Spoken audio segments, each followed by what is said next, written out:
Hello, family. Enjoy this relaxing moment with Surly Tales. Remember to hit the like button, subscribe, and share your thoughts in the comments. It means the world to us. Also, share this video with your friends and loved ones, and turn on post notifications so you don't miss future videos from us. Thank you as you do so. Sit back and relax as we dive into the story. Kweku had always believed that the bright lights of Accra held promise for anyone willing to work hard and dream big. As a child growing up in a rural village near Lake Volta, he could see in his mind's eye the skyscrapers, the bustling streets, and the never-ending flow of vehicles that made the nation's capital pulse with life. When he was only 10 years old, he accompanied his mother to sell tomatoes and onions on the dusty roadsides, listening to her bedtime stories about how education could lift them from poverty. Her words kindled in him an unquenchable desire to make something of himself. Yet, years later, here he was, now a homeless man dozing on a worn-out cardboard box under a dilapidated bridge in the very city he had once idolized. Life had taken a cruel turn for Kweku. After finishing secondary school with remarkable grades, he had ventured into Accra to chase scholarships and job opportunities. Many people in his village believed he would return triumphant, perhaps as a banker, an engineer, or a teacher. But the reality of the city was harsher than he expected. Despite countless job applications, he was turned away repeatedly for lack of experience. The little money he had saved soon vanished in rent, transport fares, and living expenses. His mother's untimely passing had left him emotionally devastated and cut off from much-needed moral support. However, even in his darkest moments, Kweku tried to hang on to the dream that had brought him here in the first place. He wasn't entirely alone. He had a wife, Adamma, whom he had met in a church youth group a few years prior. At the time of their courtship, Kweku had a small but steady job as a porter in a local warehouse. Although it was humble work, it placed enough food on their table and paid their rent for a small single-room apartment in Adamma. Adamma seemed warm and supportive initially.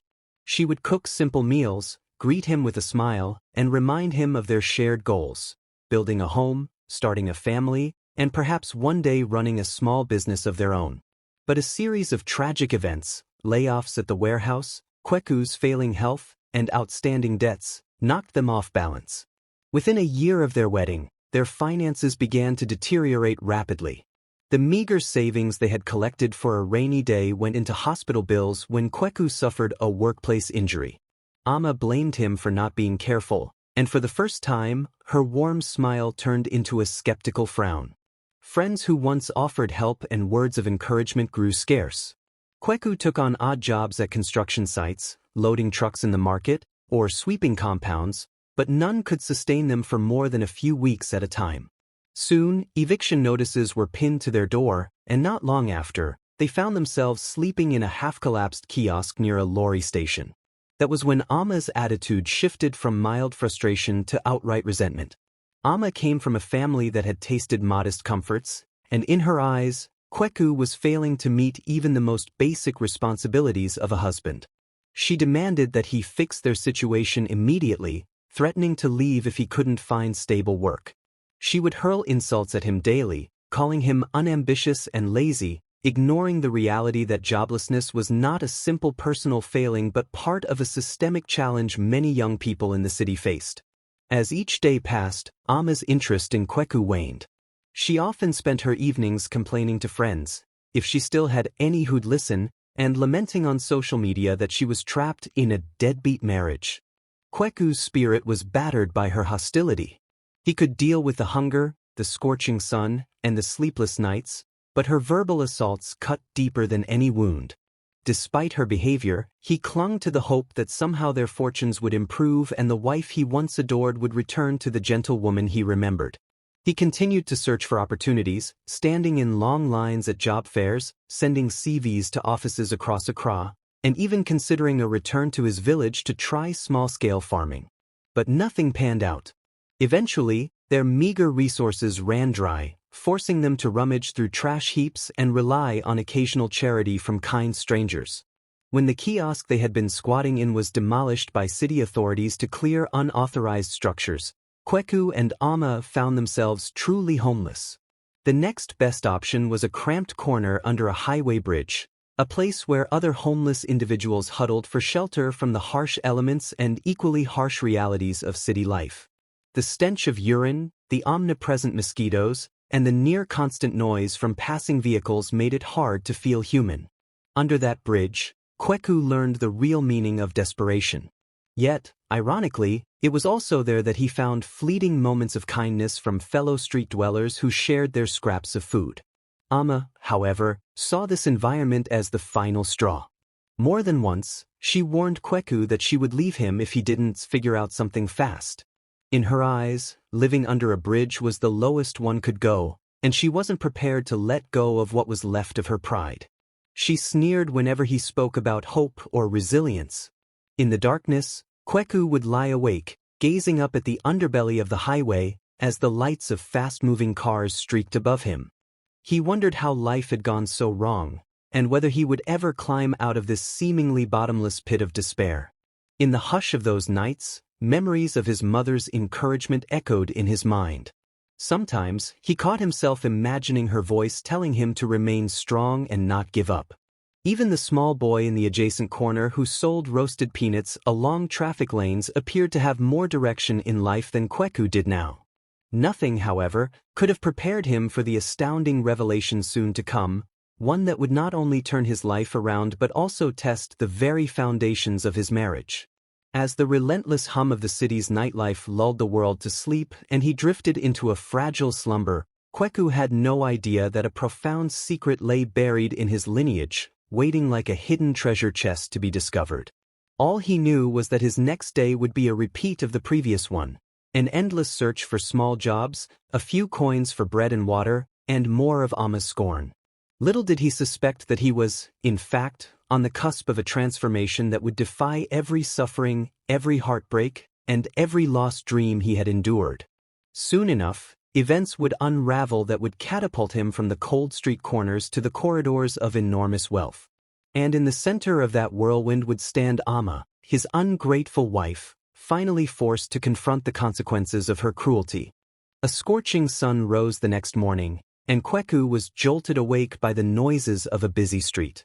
Vendors were already hawking anything from fried yams to second-hand clothes, their voices competing against the deafening roar of trotro buses. Adamma, still half asleep, groaned in annoyance and swatted away a mosquito feasting on her arm. This particular morning brought a suffocating humidity that only added to the discomfort of their makeshift shelter under the highway. Kweku stretched slowly, wincing at the ache in his back and shoulders, remnants of sleeping on the rough concrete. He glanced at Adamma, hoping for a civil word or two to start the day. Instead, she furrowed her brow and delivered a chilly shrug. "I can't believe I'm waking up in this filthy place," she muttered. "When are you going to do something about this, Kweku?" He didn't have a ready reply. What could he say? He had tried everything in his power to find them a better life. His entire existence for the past few months had revolved around making just enough money to secure a single decent meal for them. But his pleas for her patience fell on deaf ears. If Adamma had once been willing to walk through fire for him, that feeling had long since evaporated. Without a word, Kweku left to queue in front of a nearby public toilet to wash up. A handful of sadies he had managed to earn from sweeping a store's entrance the previous day jingled in his pocket. After rinsing off the night's grime, he was determined to find some form of work. He passed by a local kiosk, where the owner had pinned up a sign, "Help wanted, part-time assistant." Filled with renewed hope, Kweku approached the kiosk manager, a stern-faced woman in her 40s. She looked him over skeptically, noting his unkempt appearance, but allowed him to explain himself. "I'll do anything, madam," Kweku pleaded. "I can lift, clean, run errands. Just give me a chance." After a long pause, the manager shrugged and offered him a trial run, warning that she could only pay him a small stipend. Kweku was overjoyed, even if the amount seemed too tiny to fix their housing crisis. He was elated by the possibility of consistent work, however modest. But as he turned around, he realized he had nearly collided with a tall, well-dressed man. The man's gray, tailored suit stood out among the throngs of people, and his polished black shoes glistened under the sun. He wore an expression that teetered between curiosity and recognition. Kweku apologized, stepping aside to let the man pass. But the stranger didn't move. Instead, he studied Kweku's face with an intensity that made him uncomfortable. "Excuse me," the man finally said, his tone marked by an inexplicable urgency. "Are you by any chance Kweku Bentham?" Shocked to hear his full name from a complete stranger, Kweku nodded hesitantly. "Yes, I am. Do I know you?" The man's face lit up, a mixture of relief and excitement crossing his features. "We need to talk," he said, gently gripping Kweku's arm. "I've been looking for you for months. There's something you need to know about your family." Kweku could almost hear his heart pounding. His mind raced back to faint childhood memories. A father he never knew, an extended family that seemed to vanish after his mother's funeral. He doubted anything important could be left in his lineage, certainly nothing that could transform his bleak circumstances. But the look in the stranger's eyes was impossible to ignore. "Follow me," the man insisted as he signaled for Kweku to walk with him to a quiet side street. The kiosk manager glared, unwilling to lose her new assistant so quickly, but Kweku mouthed an apology and promised to return soon. As they slipped away from the busy roadside, the man introduced himself as Mr. Edom, a legal representative from a top law firm in Accra's wealthier district. He spoke in measured, formal sentences as though discussing business. "Kweku, I represent a client who believes you may be the surviving heir to an extensive estate." Mr. Edom paused to measure Kweku's reaction. "I'm referring to the Bentham family estate." The name rung a vague bell. Kweku recalled overhearing some older women in his village gossiping about the Benthams being extremely wealthy, but that was years ago. "Surely, you have the wrong person," he said softly. "My mother never had contact with any rich family, at least not to my knowledge." Mr. Edom smiled sympathetically. "That's precisely why your mother left. She wanted a simpler life. She passed away before she could finalize any details about your inheritance. We've been searching for you because the patriarch of the Bentham family died recently, and it appears you are the direct descendant mentioned in his will." Kweku nearly choked on his own breath. It was surreal. How could he, a homeless man, possibly be heir to anything of value, let alone a vast estate? Doubt gnawed at him. This can't be. I'm homeless. My mother never spoke of any inheritance." "That's the reason it took us so long to locate you," said Mr. Edom. "Your mother cut off communication with the family years ago. Once our client passed, and certain documents were opened, your name surfaced as the sole beneficiary." For a moment, Kweku felt as though the entire world had shrunk to just him and this man. His legs wobbled with the weight of this news. The crippling poverty, the hopelessness. Could it really end with one signature on a document? Even if there was truth to this claim, it sounded too incredible to believe. He had to be cautious. Scams were rampant in the city. Yet, the seriousness in Mr. Edom's demeanor was unmistakable. "I don't have anything. How can I be an heir?" Kweku asked, more to himself than to Mr. Edom. "I understand your disbelief," Mr. Edom replied in a measured tone. "But I assure you this is legitimate. If you come with me to our offices, we can verify your identity and walk you through the details. There's a DNA test we'll need you to take, along with some paperwork." He handed Kweku a business card embossed with gold lettering and an address in Airport Residential Area, one of the most affluent neighborhoods in Accra. "I understand if you need time, but please contact me as soon as possible."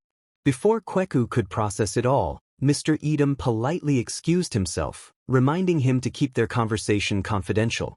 Kweku wandered back to the kiosk in a daze, unsure whether he was awake or in the middle of some grand delusion.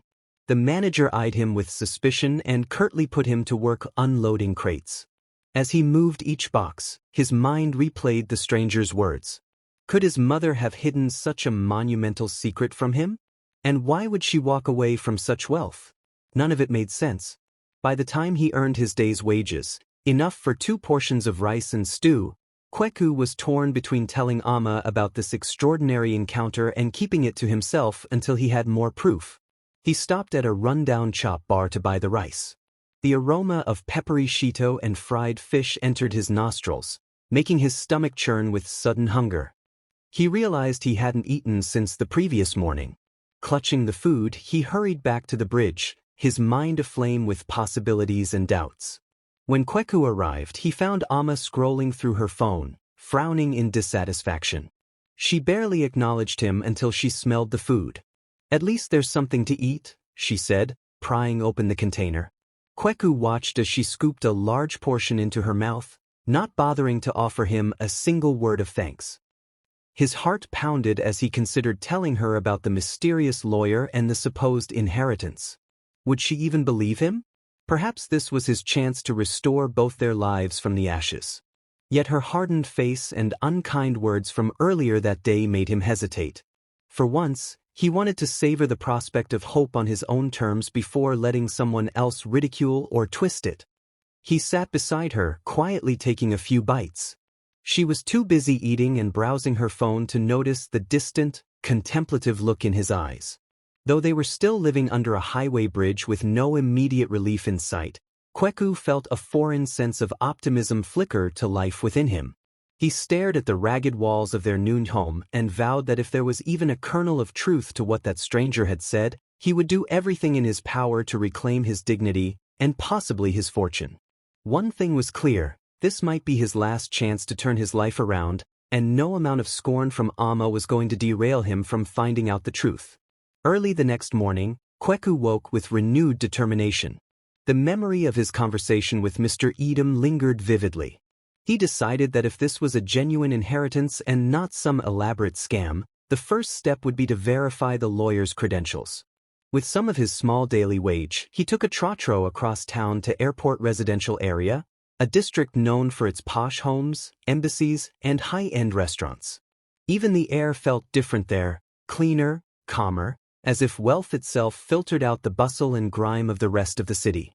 The address on the business card led him to a gleaming white building, towering at 8 stories, with tinted glass windows and well-manicured lawns.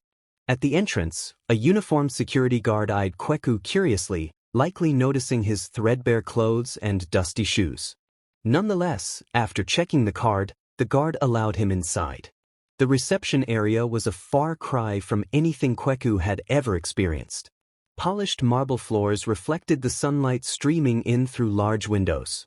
Comfortable leather sofas lined the sides, and an air-conditioned breeze chilled the sweat that had formed on his brow. A friendly receptionist greeted him, taking the card from his trembling hand. She typed something into her computer, then smiled politely. "Mr. Edom is expecting you, sir. Please have a seat. He'll be right with you." It all felt surreal, like stepping into another dimension. Kweku sat quietly, his mind buzzing. Soon, a glass door slid open at the far end of the reception area. Out walked Mr. Edom, looking as put together as before, perhaps even more so. "Ah, Kweku, I'm glad you came," he said, extending a hand. Kweku noticed the subtle glances from the staff, who seemed puzzled at the unlikely visitor. Yet, no one said anything. They walked through a sleek hallway adorned with artwork and historical photos. The place radiated money, refined, old money, the kind Kweku had only heard about in passing. Eventually, they entered a conference room that held a long glass table, plush executive chairs, and floor-to-ceiling windows overlooking the city's skyline. The difference between this boardroom and the squalor under the bridge was so stark that Kweku felt a wave of dizziness. Once seated, Mr. Edom pushed a folder toward him. "In here are documents relating to the Bentham estate, including property deeds, business shares, and a family tree that identifies you as the grandson of the late Chief Bentham," he explained calmly.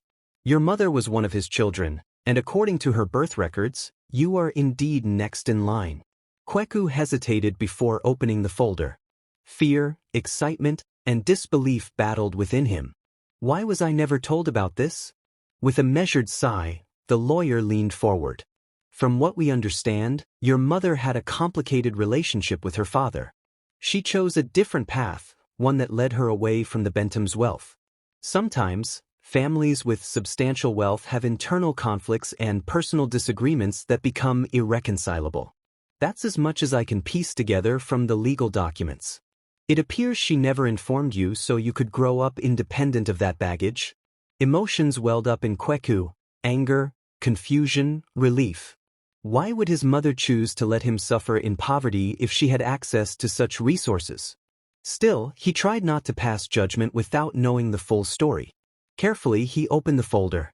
Inside were copies of wills, share certificates in major Ghanaian companies, titles to real estate in Accra and other regions, and a genealogical chart with photographs.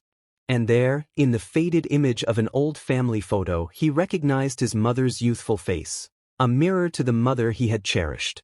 "This is," he whispered, not able to finish the sentence.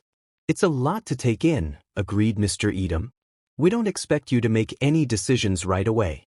But the estate's trustees are eager to finalize the matter. A DNA test is the final step to confirm your identity. Once that's done, the assets will be legally transferred to you." Kweku swallowed hard. "And no one else in the family is contesting this? It seems too straightforward." A wry smile crossed the lawyer's face.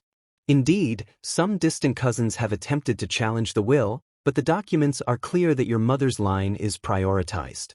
The DNA test will eliminate any doubt. However, I must warn you that once the inheritance is confirmed, there will likely be attempts to dispute your claim. Money, as you know, can bring out the worst in people."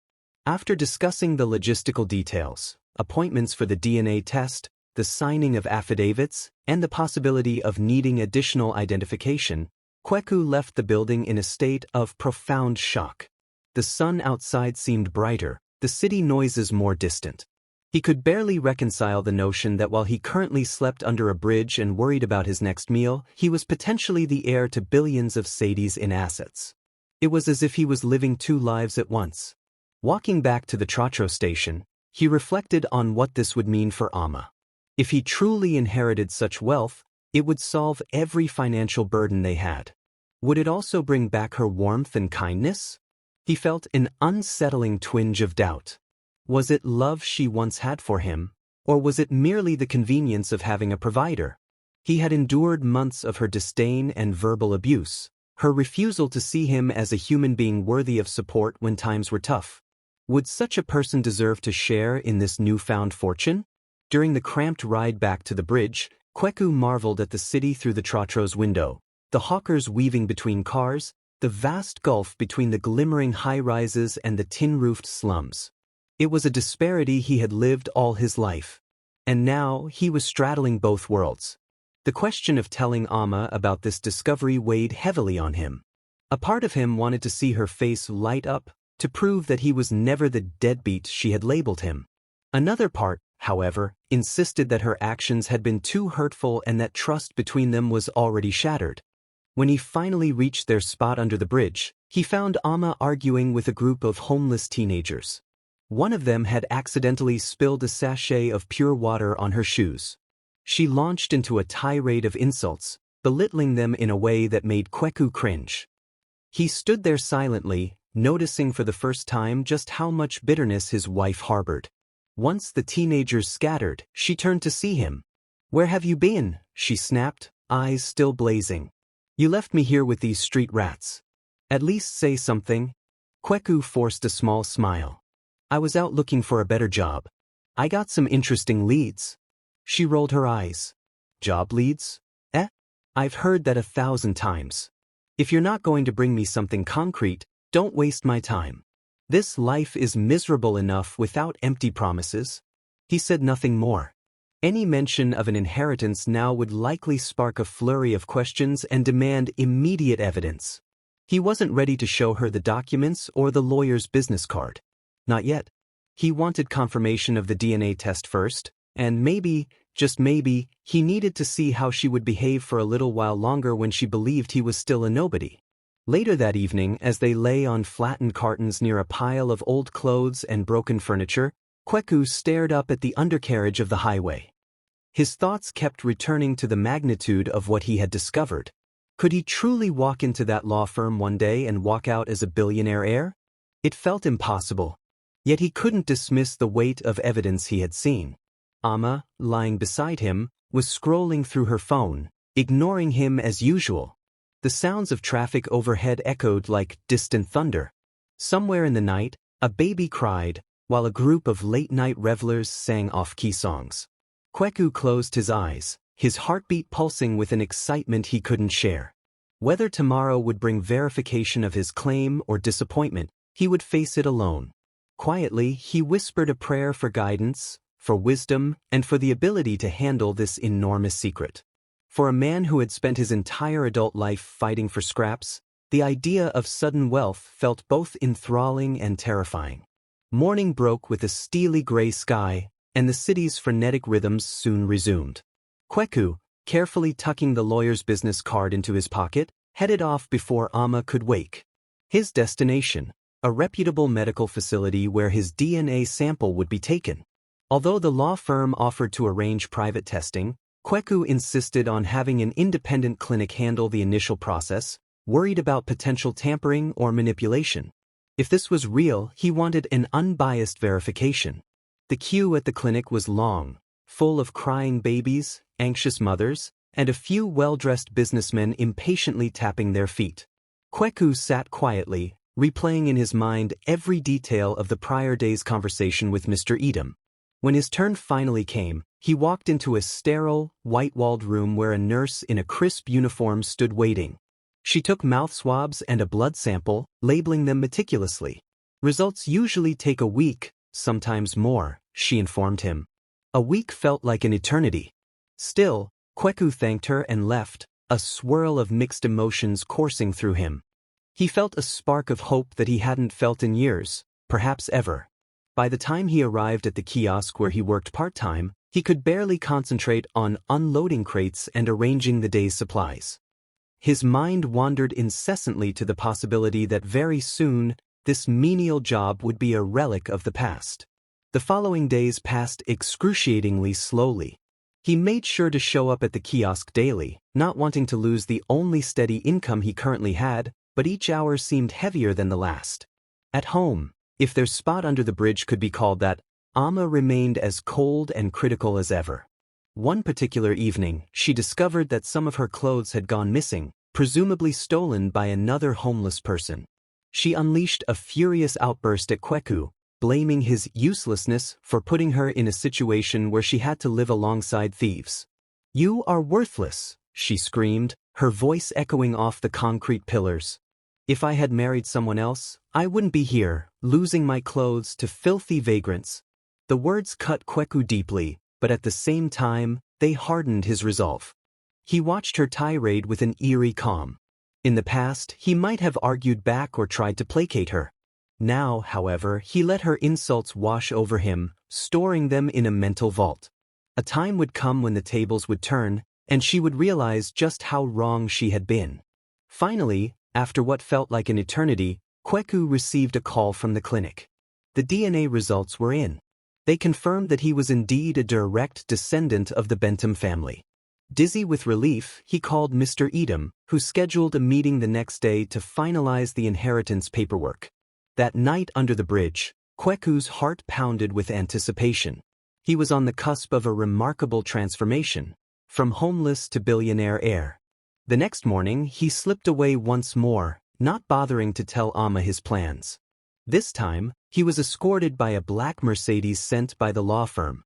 The driver was a polite young man who greeted Kweku with a warm smile and "Good morning, sir," as though addressing someone of high status. The ride through Accra's streets felt surreal, especially when the car glided into the gated compound of a stately office building. Inside a lavish conference room, Kweku met the estate's trustees, a group of individuals wearing fitted suits and subtle gold accessories. They presented him with a series of documents detailing his new holdings: prime real estate in Accra's plush neighborhoods, shares in leading Ghanaian banks, and significant stakes in manufacturing and shipping companies. The scale of the wealth was mind-boggling. The lawyers also presented him with details about his late grandfather, Chief Bentham, who had built an empire through cocoa export, mining interests, and savvy investments in the burgeoning tech sector. "We only need your signatures on these documents," said a stern-faced trustee, "and, of course, official identification. Then the final transfer will take place within a week, subject to administrative processing." Kweku's fingers trembled as he picked up the pen. He paused, momentarily overwhelmed by the gravity of what this meant. All his life, he had been scraping by, never imagining that such vast resources could ever be his. With a shaky breath, he inked his name on each dotted line. Once the final signature was in place, the trustees extended polite applause. "Congratulations, Mr. Bentham," said one. "We look forward to working with you to manage your new responsibilities." New responsibilities indeed. In that moment, Kweku realized that sudden wealth wasn't just about personal comfort, it also came with an entire universe of obligations. Employees, businesses, communities that depended on the Bentham empire. It wasn't going to be as simple as just enjoying the money. Still, a wave of exhilaration swept through him. He was no longer a homeless man scrabbling for survival. He was Kweku Bentham, heir to a colossal fortune. After the paperwork, the lawyers introduced him to several financial advisors, estate managers, and public relations consultants who would help ease his transition. Hours later, he stepped out of that building with a fresh perspective on the world and a small entourage trailing behind him. They led him to a luxury SUV that would take him to one of his newly inherited properties, a penthouse suite in a high-rise overlooking the Gulf of Guinea. As the SUV navigated the city's chaotic traffic, Kweku thought about Adamma. Part of him felt an urge to share his breakthrough, to rescue her from the squalor they'd been living in. Yet another part questioned her loyalty. She had never believed in him. She had never once offered a kind word when he was down. Even as a homeless man, he deserved at least respect and empathy from his partner. Instead, he received contempt and insults. They arrived at the penthouse in the late afternoon. The building soared above the city, and from the balcony, Kweku could see the wide coastline, dotted with cargo ships. It was as if he was looking out on a kingdom that was suddenly his to rule. Inside, the suite was a spectacle of modern African design, bright Kent-inspired cushions, paintings from renowned local artists, and sleek furniture that seamlessly blended Ghanaian craftsmanship with European minimalism. He wandered through the penthouse in a daze. The living room was spacious enough to fit at least 30 people. The kitchen boasted state-of-the-art appliances he had only seen in glossy magazine ads. The bedrooms featured panoramic windows and bathrooms outfitted with marble tubs.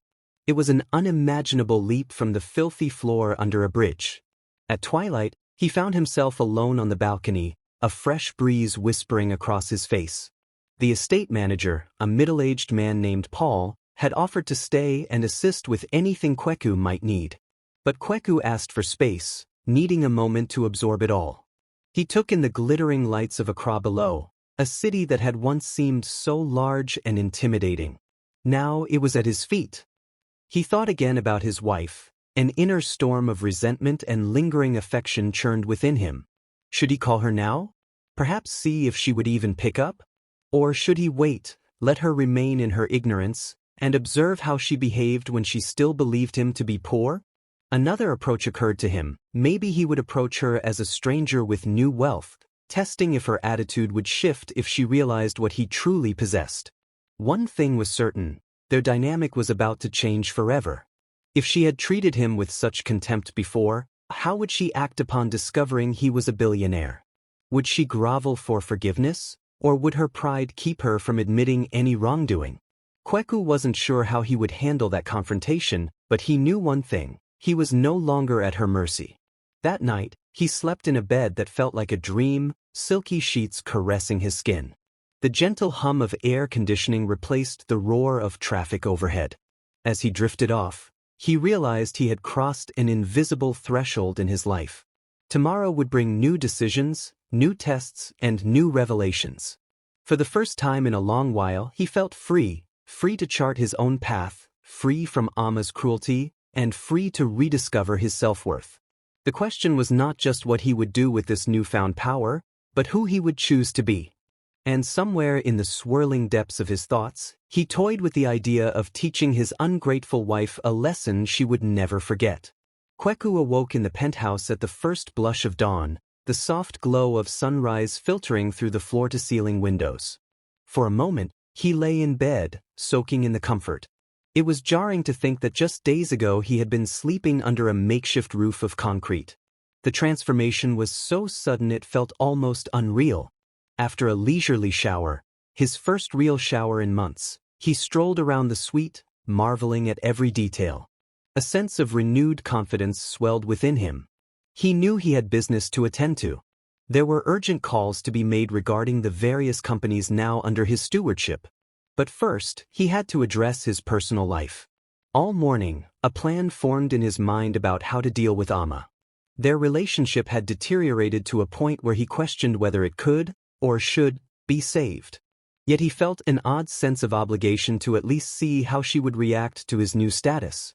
After a brief breakfast, he instructed Paul, the estate manager, to have a driver take him to a boutique in OSU, one of Accra's lively commercial districts. The area buzzed with shoppers and tourists during the day, showcasing modern African trends, from designer Kent jackets to avant-garde Ankara dresses. With Paul's guidance, Kweku picked out a sophisticated outfit, tailored trousers, a crisp white shirt with subtle embroidery on the cuffs, and a pair of polished leather shoes. He felt uncomfortable at the extravagance of it all but reminded himself that this was now his realm. Suited up and feeling like a new man, Kweku then directed the driver to take him to a nearby luxury car dealership. He didn't intend to flaunt wealth for its own sake, but if he was going to confront Adamma about his inheritance, he wanted to make a statement. He selected a sleek black SUV, spacious, comfortable, and imposing enough to communicate a clear message. By mid-afternoon, all the paperwork was done, and Kweku emerged from the dealership as the proud owner of a vehicle worth more money than he had ever seen in his life just a week prior. Steeling himself, Kweku drove the SUV along the familiar routes toward the underside of the bridge where he had resided. It felt surreal, gliding past areas where he used to walk on foot, sometimes begging for a day's job. People who recognized him on the streets gawked, unable to process how a man they had often seen struggling for a meal could be behind the wheel of such a posh car. By the time he reached the homeless enclave, dusk was settling in. The usual cacophony of vendors, traffic, and street musicians drifted in the background. He parked carefully at a distance, remembering how theft and vandalism ran rampant in such areas. Stepping out, he walked toward the spot that had been his home for so long. He found Adamma there, leaning against a concrete pillar, phone in hand, presumably scrolling through social media as usual.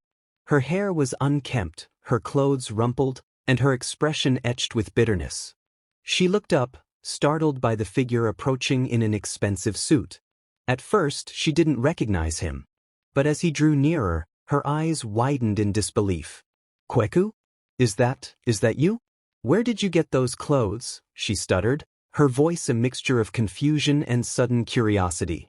He offered no immediate explanation. Instead, he gave her a small nod of acknowledgement. "Hello, Adamma. How was your day?" Her eyes darted around, taking in his polished shoes and the glint of a luxury watch on his wrist.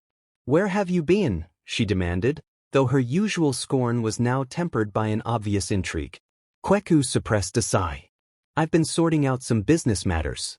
You wouldn't believe me if I told you everything." She snorted, trying to maintain her attitude of disdain. "Business matters? You, a homeless man with business matters? Did you rob a bank or something? This is ridiculous." Kweku simply smiled. "Let's say I've come into an inheritance." Adamma's expression shifted rapidly, skepticism, confusion, and an undercurrent of greed.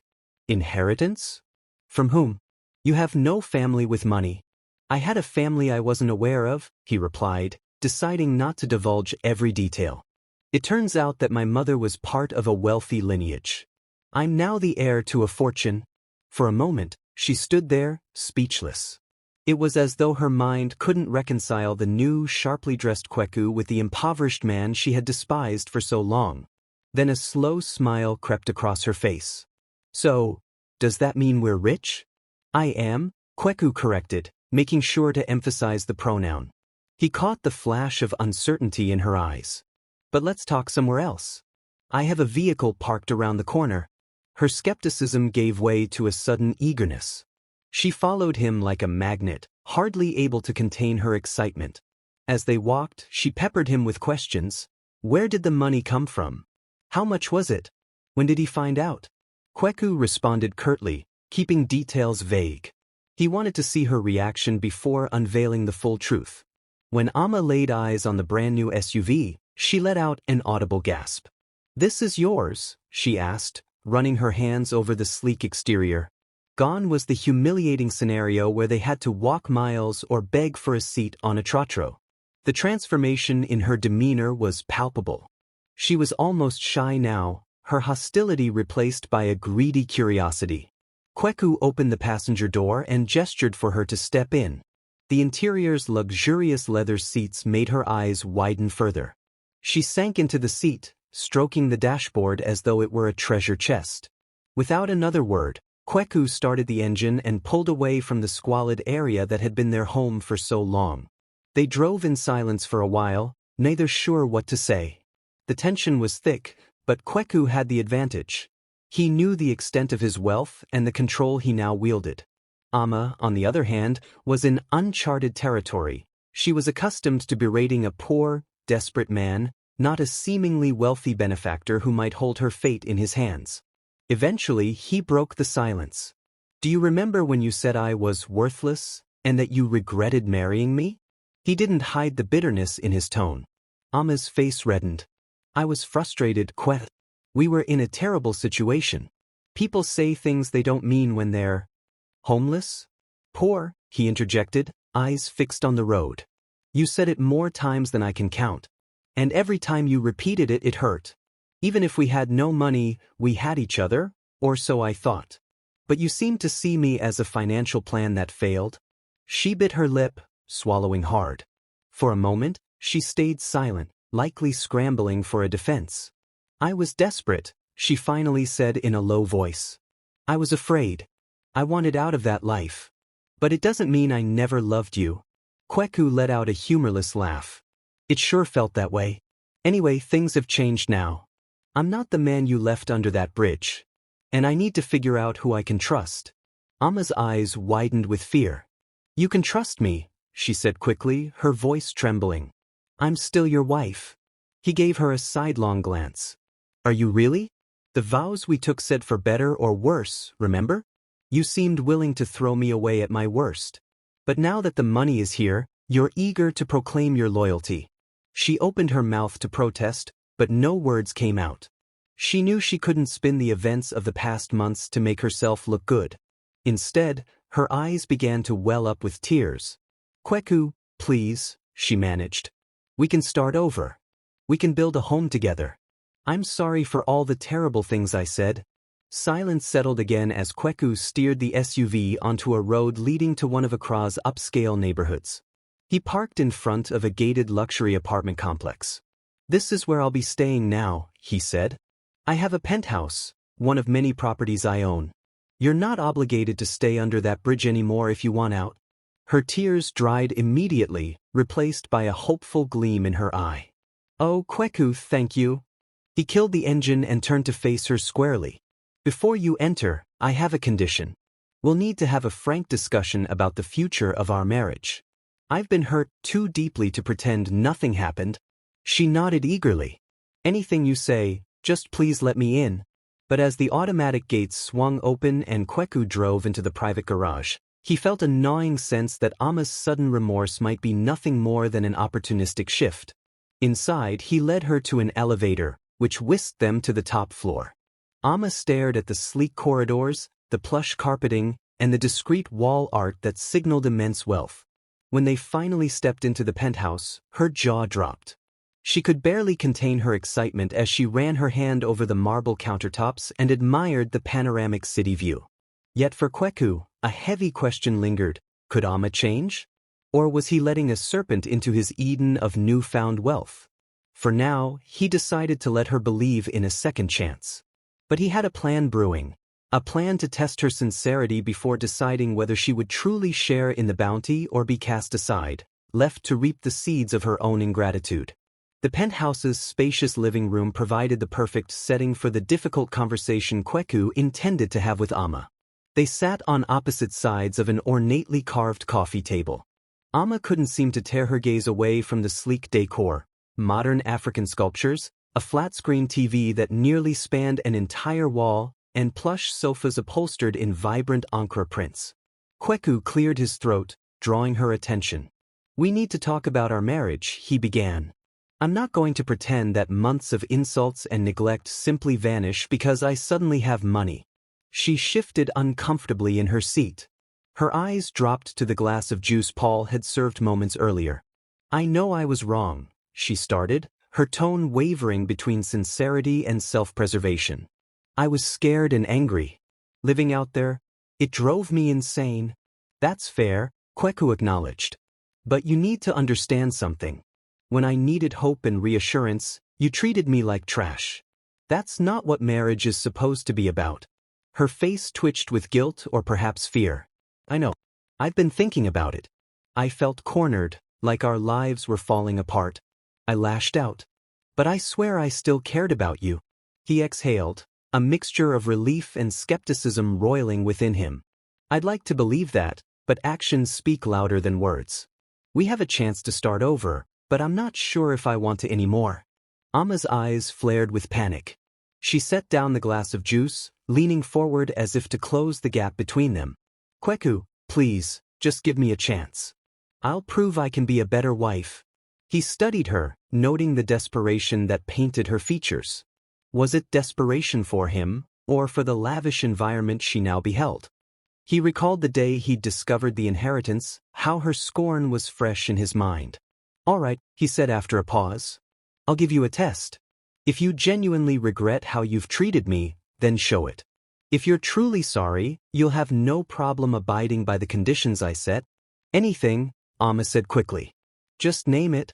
First, I'll handle your basic needs, food, clothing, a decent place to sleep. But I won't give you free reign over the estate, not yet. You'll have to stay here under my rules, help with simple tasks, and prove that your devotion isn't tied solely to money. No expensive clothes, no shopping sprees, no bragging to your friends about our new wealth. Let's see if you can live humbly, even under this roof. She hesitated, her face crestfallen, but she managed a weak smile. I can do that, she said softly. Kweku offered no further comment. He rose from his seat. Your room is down the hall. We won't be sleeping together until I decide I can trust you again. She tried to mask her disappointment, nodding. Thank you. I appreciate even this much. For the next week, Amma lived in the penthouse under these constraints. Kweku watched her every move. Paul and the other estate staff had been informed, in polite terms, that Amma was a guest with limited privileges. She wasn't permitted to invite outsiders, rummage through the property's valuables, or make financial demands on Kweku. He gave her simple housekeeping tasks, like helping prepare meals or tidying up communal spaces. It was more symbolic than anything. The penthouse already had a full cleaning service. But Kweku needed to see if she could handle a semblance of humility. Amma tried to adjust. She no longer hurled insults. She no longer rolled her eyes at Kweku. Instead, she acted contrite and obedient, always quick to serve him dinner or pass him his phone. Yet Kweku noticed the flickers of resentment in her eyes whenever she realized she couldn't lay her hands on his money freely. He also caught her surreptitiously snapping photos of the luxurious rooms and the city view with her phone, likely to post or send to her acquaintances. It didn't take long for cracks to appear. One afternoon, Paul informed Kweku that Amma had asked how to access the estate's finances for personal use.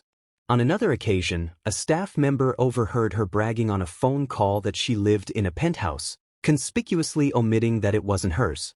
Kweku felt a growing sense of disappointment. He had hoped she might show genuine remorse and a willingness to redeem herself, but every sign indicated that her primary interest lay in the affluence now within arm's reach. One evening, Kweku returned from a day of meetings with CEOs who ran his newly inherited companies. He was mentally exhausted, grappling with complex negotiations and corporate strategies he had never imagined dealing with. As he made his way through the foyer, he spotted Amma by the balcony, engaged in an intense phone call. Her voice was low but urgent. He quietly inched closer, catching snippets of her conversation. The money is huge. I'm telling you, we're billionaires now, she whispered excitedly. He's acting all high and mighty, making me do chores.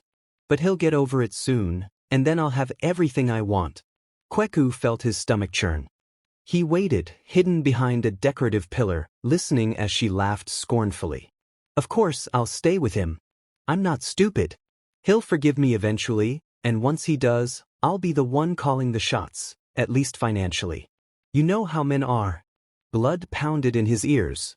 Any lingering notion that Amma might have changed dissolved into painful clarity. She hadn't evolved. She was biding her time, manipulating him in hopes of gaining full access to the fortune.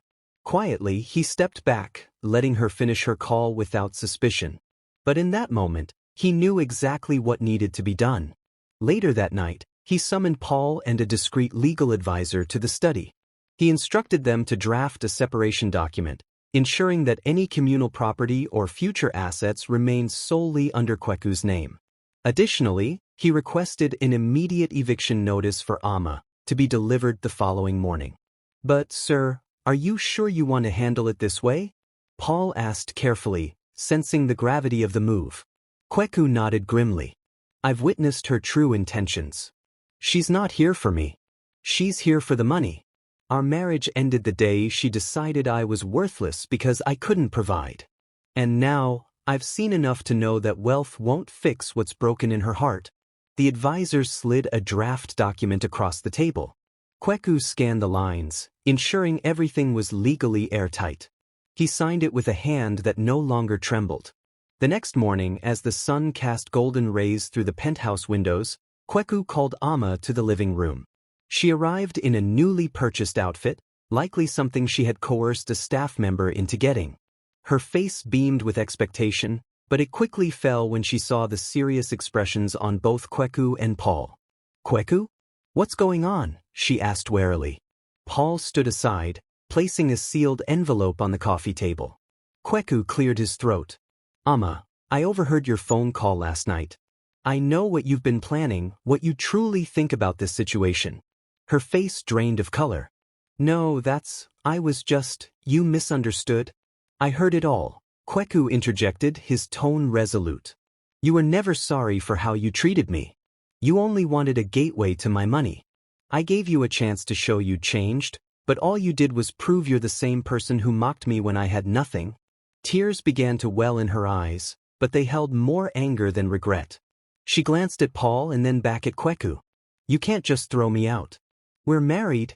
Not anymore, Kweku said, his voice cold. He gestured toward the envelope. These are legal documents. You'll find an annulment of our marriage, expedited through connections I have now. My lawyers have ensured everything is in order. You'll also find a token amount, enough to get you back on your feet, but certainly not enough to live lavishly. I'm done, Thumb. She practically lunged for the envelope, ripping it open. Her face contorted in fury as she saw the settlement amount. You think this is fair? After all these years we've been together? Kweku held his gaze steady. All those years, you were my wife, my partner, at least in name. But when adversity hit, you became my worst enemy. All the love I had for you, you turned to ash. I don't owe you anything more than this. Now take it and leave. Her tears spilled over, but they were tears of rage, not heartbreak. I can't believe you're doing this to me, Kweku bent him. You think because you have money now, you can just throw people away? He took a deep, measured breath. That's exactly what you did to me when I was down. Now, we're simply parting ways. My driver will take you wherever you want. But you will not set foot in this penthouse again. Seeing no recourse, Amma snatched the documents and stormed toward the door, hurling a torrent of curses and insults. She pounded on the elevator buttons until the doors slid open, then stepped in, glaring at Kweku until the doors closed. Silence filled the penthouse. Paul let out a discreet sigh of relief. Kweku turned to him, a somber expression on his face. Make sure the security knows not to let her back in. She's no longer welcome here. Paul nodded. Yes, sir. In the echoing stillness, Kweku walked to the balcony and leaned against the railing, gazing out at the sprawling city beneath him. So much had changed so quickly.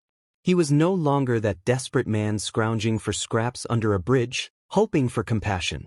He was now a wealthy heir, bearing the weight of an empire and free of a toxic marriage that had eroded his spirit. Yet his heart felt heavy, tinged with sadness for what could have been. He had truly loved Amma once, and part of him had hoped that she might still hold some decency. But harsh reality had shattered that illusion. Sometimes, life's trials revealed the true character of those we hold dear. In the end, her ungratefulness had sealed her fate. As a soft breeze blew in from the Gulf of Guinea, Kweku closed his eyes, letting the sunlight warm his face. In that warmth, he felt a cleansing sense of renewal. This was a new chapter, one in which he would use his inheritance not just for personal gain but for helping those in need, the kind of help he had so desperately wanted when he was homeless. He vowed to become a different kind of wealthy man, one who remembered the pain of poverty and the importance of empathy. With that decision etched in his heart, Kweku opened his eyes to the panoramic view of Accra below him. The city teemed with life, people hurrying to their jobs, vendors selling fresh fruits, children playing in dusty fields. He felt a surge of purpose, an awakening that told him he was meant to do more than just revel in newly found riches. He was meant to uplift others, to break the cycle of hopelessness that he himself had known too well. Tomorrow, he would begin the work of managing the Bentham estate responsibly and charitably. He would invest in community projects, create job opportunities, and sponsor initiatives that offered real chances to those who, like him, had once believed that the city's bright lights could one day illuminate their dreams. As for Amma, her chapter in his life was closed. The lessons learned from her betrayal would remain, a reminder that true love and loyalty shine brightest in the shadows of adversity. And so, the poor homeless man who found out he was a billionaire heir charted a new course, one defined by compassion, resilience, and the promise of a better tomorrow. The memory of his ungrateful wife would soon fade, overshadowed by the good he intended to do for others. In the end, Kweku stepped forward, resolved to be a beacon for those who had stumbled in darkness, just as he once had, knowing that no matter how dire one's present circumstances, life could still hold the most unexpected and extraordinary transformations. The end. If you enjoyed this story, we invite you to give it a like and subscribe to our channel. Your support motivates us to keep bringing heartwarming stories almost every day. We are very grateful for your support. See you soon.